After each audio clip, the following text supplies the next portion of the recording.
रघु चढ़ई बहुत गरीब थिला। रघु चढ़ई ता स्त्री टिकी चढ़ई आउ दुईटी पुओ झियो मिकी राजू सहित रहुथिला। रघु चढ़ईर स्त्री टिकी चढ़ई घरे पाम्पड़ तैयारी करथिला।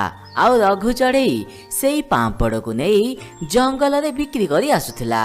दिने टिकी चढ़ई ता स्वामी रघु चढ़ई को कुहे, हईठी शुणुच आम पुओ झील तो बड़ हो गलानी, तांको तो स्कूल पाठ पढ़ेबा को पड़िबो ना। आउ तमर जेतिकी रोजगार सेतिकी पैसा रे तो आम घर खर्च को मध्य नियट होउची। आउ आम पिला मानकु केमिति पाठ साठ पढ़ेबा, सेथि लागी मु कोन कहउतिली कि तमे अलग किछि काम कर, खाली पाम्पड़ बिकिले आम घर चलिबोनी। अरे टिकी चढ़ई कौन कहूच तमे? दिन सारा जंगल भितर बुली बुली ए पाम्पड़ बिकिले मोर 100-200 टଙ୍କା रोजगार होची। आउ तमे कहूच आउ अलगा कौन काम करबाकू? आउ अलगा की काम करिबी? जो काम कले भी ता पई पैसा दरकार। आउ एते पैसा आम पाखे कोउठ आसीबो टिकी चढ़ई?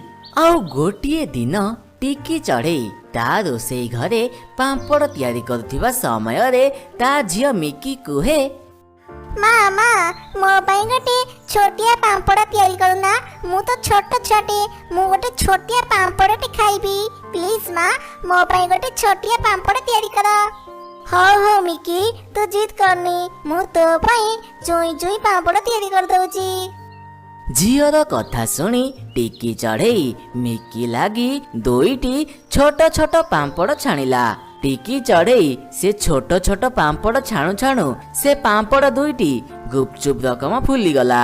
एमिति सबु देखी झियो मिकी कुहे, अरे माँ तुमको मु पाम्पड़ छाणिबा को कहली, हेले तमे तो गुपचुप छाणीदेल।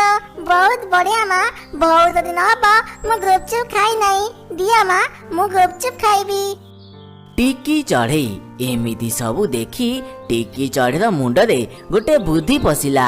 आउ टिकी चढ़ई कहिला, आम जंगल तो समस्ते पाम्पड़ बिक्री करचंती, सेथि लागी आमर भल बेपार हेउ नाही।